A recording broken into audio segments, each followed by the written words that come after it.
tuned in to The Andrew Lawton Show.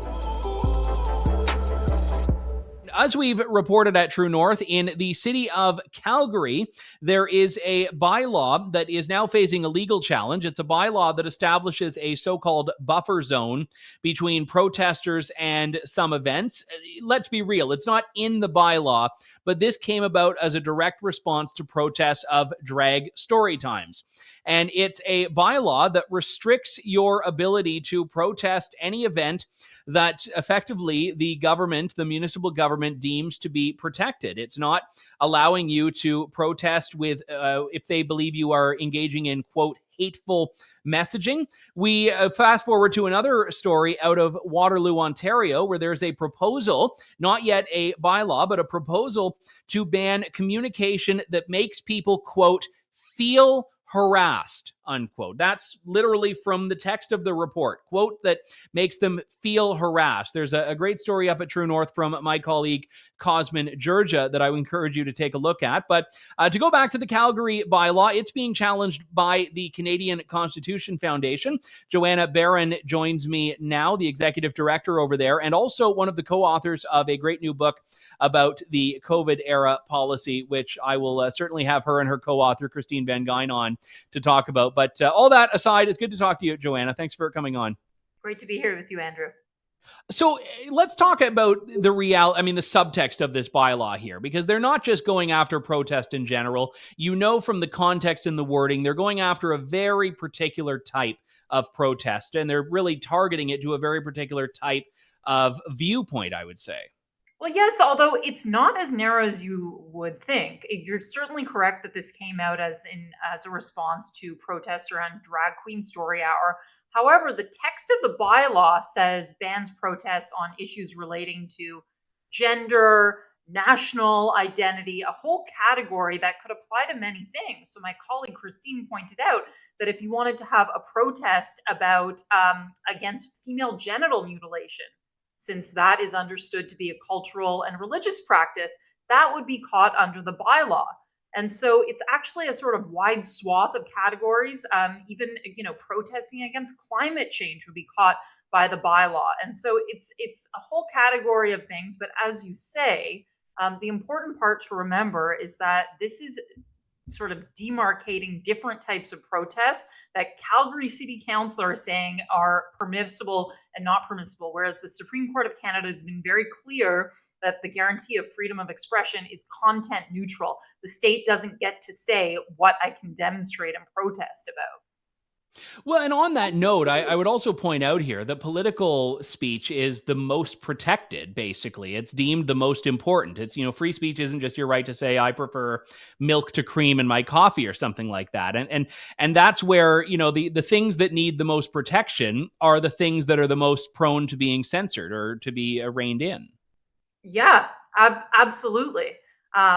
And moreover, where there's, as you mentioned, there's buffer zones that are identified in this bylaw, which tend to be, areas of 500 meters close to recreation centers and libraries. And first of all, it's hard if you know downtown Calgary, there isn't many areas where you wouldn't find a library or rec center somewhere within 500 meters. And those are the places where civil society tends to gather. So it's a terribly draconian bylaw. I would also note that it carries a penalty of up to $10,000 or a term of imprisonment.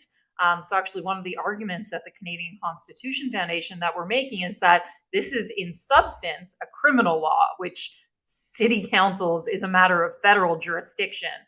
So city council is actually outside of their jurisdiction, not to mention acting unconstitutionally on freedom of expression grounds. One of the challenges that comes up here is that when there is as broadly as it's put, as you shared, Joanna, this bylaw in place, it effectively leaves everything up to discretion, which means it's up to bylaw enforcement to decide on a case-by-case basis whether they want to. And it's very East Germany in the sense that they have a law that basically lets them go after anyone and everyone. And we're just to expect that, well, they'll pick and choose and they'll really only go after the people who deserve it. Like, who is it that gets the authority to decide when to apply this? Yeah, completely. The discretion will be left to the police. and it will be them that decides whether to go ahead and lay charges. And we can assume that certain politically correct demonstrations that Calgary City Council perhaps agrees with, because this is a very clear signal. And we do know from the debates at City Council that indeed they brought this about in response to concerns of protests about Drag Queen Story Hour. Whereas, just to be clear, this is not about us taking a position for or against Drag Queen Story Hour. I would also add that if you were to protest Drag Queen Story Hour and you wanted to run a counter protest in favor of Drag Queen Story Hour, guess what? That's also relating to gender and sexuality. So that also would be prohibited by the bylaw. Now, whether you would be charged, we don't know. I'll say, I know you have a big audience, but I'll say that within the team of the CCF, we talked about maybe if we go out to Calgary and do our own protest against, for example, female genital mutilation, let's see if we get arrested. But we elected not to, and we elected to just seek public interest standing to challenge this bylaw as a public interest litigant. Well, let me ask you about that legal challenge. I mean, do you need to wait for someone to be, in your view, unfairly prosecuted or charged under this, or can you it's not a legal term, but can you challenge it on spec? Say, irrespective of how and when this is used, it's bad on its face and needs to go. So we can say, as a public interest charity, and we are a legal charity that has a long track record of fighting for the enforcement of constitutional rights in court, that no, that harm has existed, has happened since this became law. And so we're challenging it on the basis of you should be able to look at this law facially, see that it is not content neutral, that it singles out different types of peaceful, constitutionally protected expression, as well as the guarantee for freedom of assembly, and you should be able to determine that that is contrary to the Constitution. So you can, seek public interest standing and challenge. I wouldn't quite say on spec, because there is an important chilling effect, right? That whether or not somebody is actually charged, isn't it disturbing that somebody would have to think, well, I'm not sure if, this, I want to protest Israel or Palestine, either one, for example, but I'm not sure if the Calgary police are going to arrest me. We would say at the CCF, you've already done the damage. You've already chilled what is legitimate political protected expression. That's actually quite an important point. And I mean, I remember when the COVID stuff was going along, I mean, I've never been too much of a rabble. I guess I've roused a bit of rabble in my day, but when there was talk of Ontario potentially doing a curfew, I was like, I'm going to be out on the streets at 9 p.m. every night. Like, I'm in bed at like 9:30. So like, I would have been doing it purely to be a disturber of the fecal matter. But some people would have done the opposite, as you've said, say, oh, well, I don't want a ticket, especially when in COVID, as I know you'll be writing about in your upcoming book.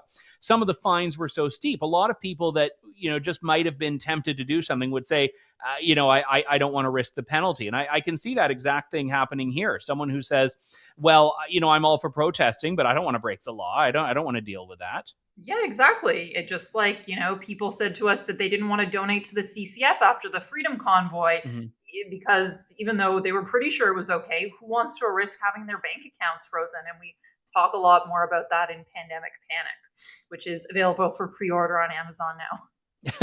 Well, it definitely we'll have you and Christine back on that. Let me just ask you about the process here, as best as you've been able to unearth it, because I know the federal government in particular, they'll run every bit of legislation by the Department of Justice and supposedly charter-proof it or offer recommendations on how to immunize it to some extent against a charter challenge. Municipalities aren't as well resourced, but do we think there was any legal input at all on this that we've been able to see where a lawyer gave them the case for why this was justifiable? So we know, for example, in terms of process, this was rammed through in a single session, an extended debate on the merits of the bill, which we know certain councillors did raise concerns about the constitutionality, perhaps ones with a legal background, but this was pushed through in a single session without any extended debate. So we are inclined to think that they did not give this extensive legal consideration, and they were quite surprised when we challenged it right out the gate. Have you had a chance to review, I know it's not made it into a bylaw yet, but what they've proposed in Waterloo, which strikes me as very similar and just the epitome of subjective here, things that make you feel harassed. Like I feel harassed sometimes by an ad that I might not like, but I don't believe it should be taken down with any force of law. Yeah, so the report, the Waterloo report, defines being harassed as feeling tormented, troubled, worried, plagued, or badgered. And we are actually talking about this morning on our podcast, Not Reserving Judgment. I mean, who doesn't feel badgered on a daily basis? I live in downtown Toronto. Yeah. It's kind of part of the game. That doesn't Well, mean I feel that- badgered by charity fundraisers sometimes that you run into in downtown Toronto, but they have a right to be there. Well, exactly. So I would say this bylaw is quite bad, but it's actually not as bad. Calgary actually has an identical version on street harassment, very similar language, but it actually applies everywhere in Calgary, from the sidewalks to the restaurants. So it's actually even worse. And we've focused on the protest bylaw, but we certainly are studying this. And just to be clear, in a recent case, early 2022 case, the Supreme Court of Canada has said that there is no right not to be offended. This is the Mike Ward case where there was the Quebec comedian making these edgy jokes. Supreme Court said, you may find this distasteful, but in a free society, you have no right not to be offended. That is not a thing. And so governments should certainly not be in the business of enacting laws that punish people who merely offend others. And my colleague was talking about this morning how this street harassment bill played out in Calgary is kind of funny. There was an argument at a public pool over trans people being able to use change rooms of the sex they identify with. And so some individuals were protesting against this policy, and then there were counter protesters protesting the protests. And so they all ended up offending each other and harassing each other, and both sides ended up with street harassment fines, which begs the question, why should the police have been involved in this at all? Mutually assured destruction there is the way it tends to come out here. I'll just make a point here and get you to weigh in as we close, Joanna, because oftentimes whenever you talk about free speech or freedom of expression, whether you mean it in a legal sense or just the moral sense, you'll get the very predictable response, which is, well, that's different than hate speech. And free speech is not the same as hate speech. And, obviously there is a criminal prohibition on hate speech in Canada, but what people forget is that still applies without this bylaw. Like if speech is crossing that boundary where it is meeting that very high bar to be criminalized, the law already applies. Police already have the ability to deal with that. So necessarily a bylaw like this is trying to lower that threshold and cover more speech. Yeah, well, hate speech is already problematic enough because it's such a subjective definition, but it is speech that reaches a certain threshold of encouraging really hate and perhaps violence against certain groups. But that's already a very problematic standard. And so, yes, if you're going to water it down further and say, well, what if you made me feel badgered? What if you made me feel harassed?